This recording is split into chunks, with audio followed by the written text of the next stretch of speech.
बोले श्री विष्णु भगवान की जय। बोले श्री कार्तिक महात्म की जय।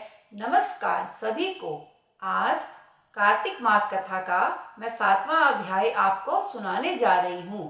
अच्छा लगे तो वीडियो को ज़्यादा से ज़्यादा शेयर करें और चैनल को सब्सक्राइब करें। धन्यवाद। 7वां अध्याय।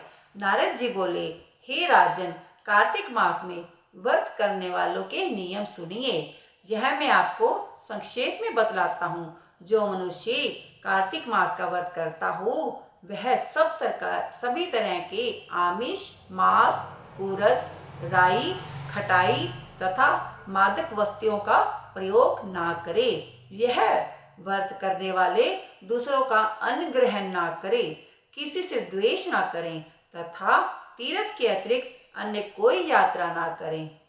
देवता, वेद, ब्राह्मण, गौ, व्रती, नारी, राजा तथा गुरुजनों की कभी भी निंदा ना करें। यह व्रत करने वाले दाल, तिल, पकवान व क्रय किया हुआ भोजन ग्रहण करें। चुगली निंदा ना करें। बकरी, गाय तथा भैंस के अतिरिक्त अन्य किसी पशु का दूध कभी भी प्रयोग में ना लावें। तांबे के बर्तन में रखा हुआ पंचगव्य बहुत छोटे घड़े का पानी के और केवल अपने लिए ही पका हुआ अन्न प्रयोग करें। कार्तिक मास के व्रती सदा ब्रह्मचार्य में रहें। पृथ्वी पर सोने और दिन के चौथे प्रहर में केवल एक बार पत्तल पर भोजन करें। वह केवल नरक चतुर्दशी को तेल लगा सकते हैं, अन्य तिथियों में बिल्कुल नहीं। कार्तिक मास को व्रती मनुष्य सिंघाड़ा, प्याज, मट्ठा, गाजर, मूली इन सभी वस्तुओं को बिल्कुल प्रयोग में ना लाए। लौकी, मट्ठा, काशी फल, तरबूज इन सब वस्तुओं का कार्तिक मास का व्रती बिल्कुल सेवन न करे। मासिक धर्म वाली स्त्री से चंडाल, पापी, ब्राह्मण, द्रोही और नास्तिकों से बिल्कुल बातचीत ना करें। भगवान विष्णु को प्रसन्न करने के लिए अपनी शक्ति के अनुसार चंद्रायन आदि का व्रत करें। उपयुक्त नियमों का पालन करें।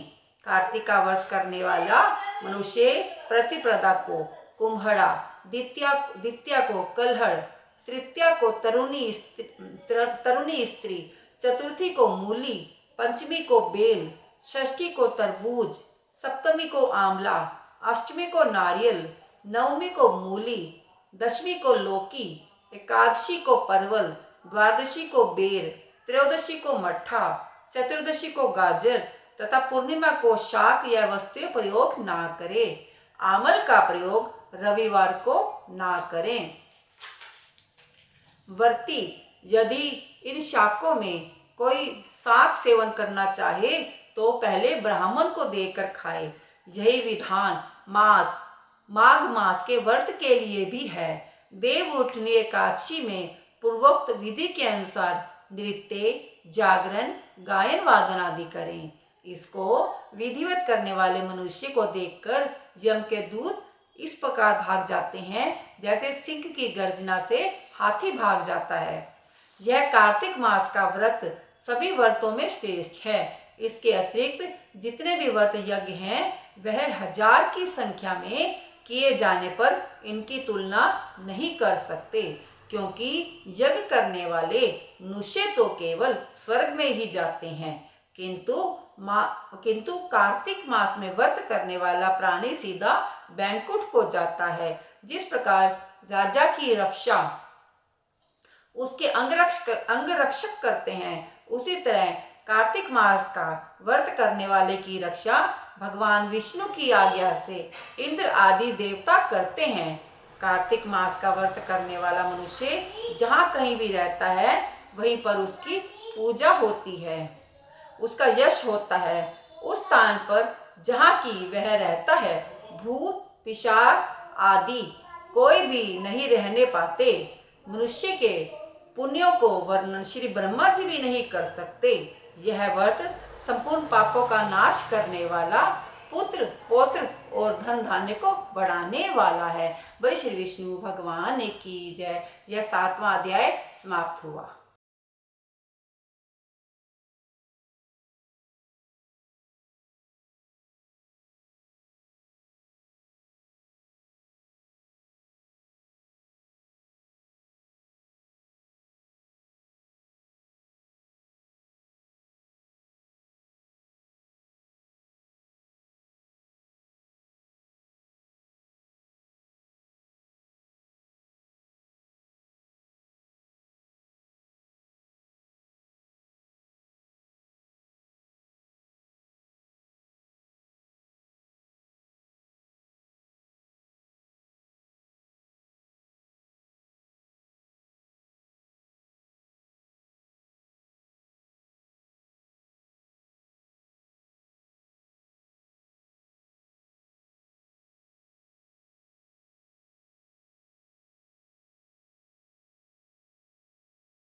बोले श्री विष्णु भगवान की जय।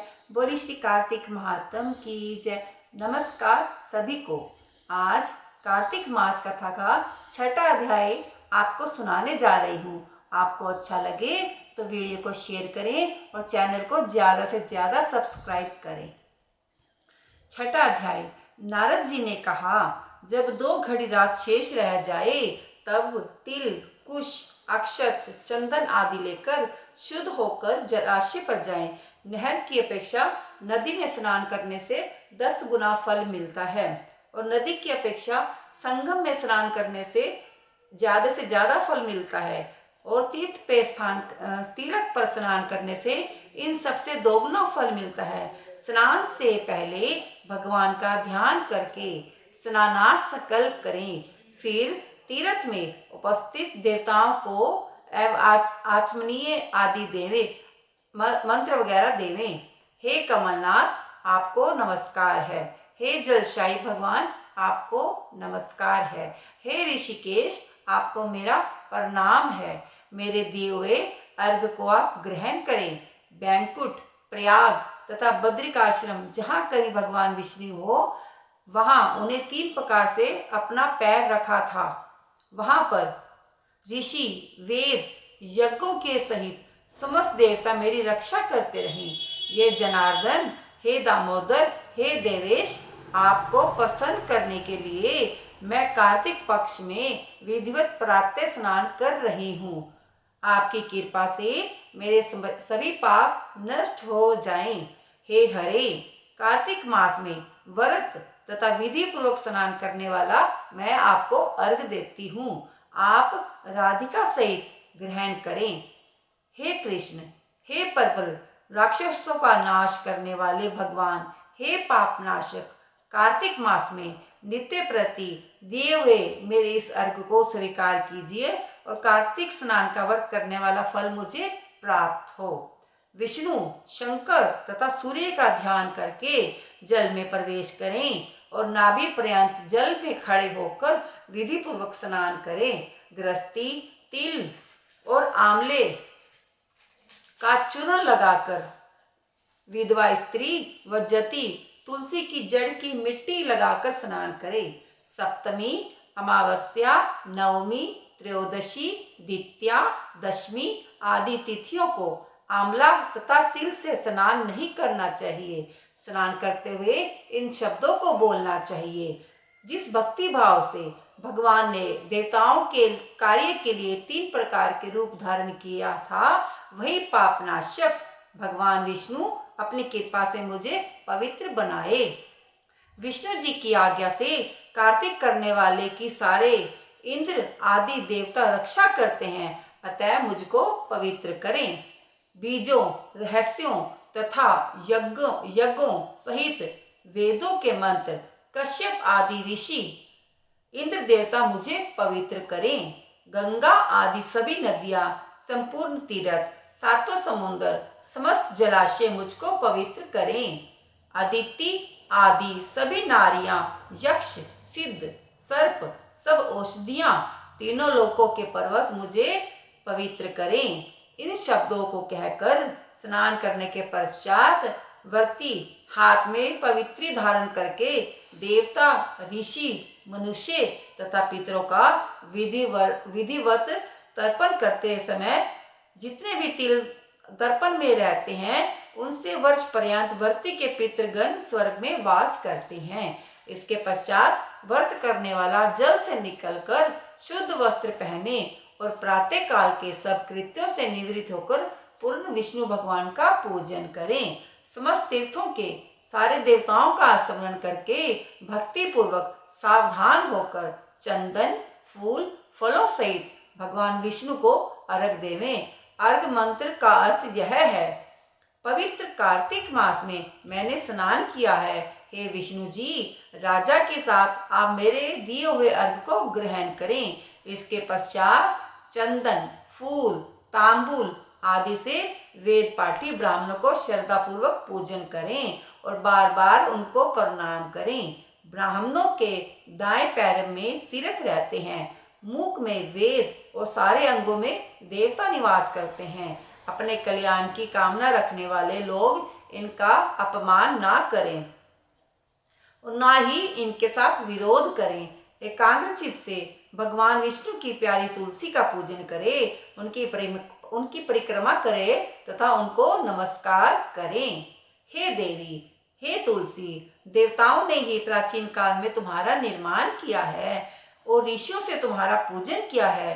हे विष्णु की प्यारी तुलसी, आपको प्रणाम है। आप मेरे सभी पापों का नाश कीजिए। इस प्रकार भक्ति पूर्वक जो लोग कार्तिक व्रत का अनुष्ठान करते हैं वह संसार में सुखों को भोगते हुए अंत में मुक्ति को प्राप्त करते हैं। सारे रोगों का नाश करने वाले, पापों का नाश करने वाले मनुष्य को श्रेष्ठ बुद्धि देने वाला, धन आदि का साधन, मुक्ति और कोई उत्तम व्रत संसार में नहीं है। बोले श्री विष्णु भगवान की जय। आज छठा अध्याय समाप्त हुआ।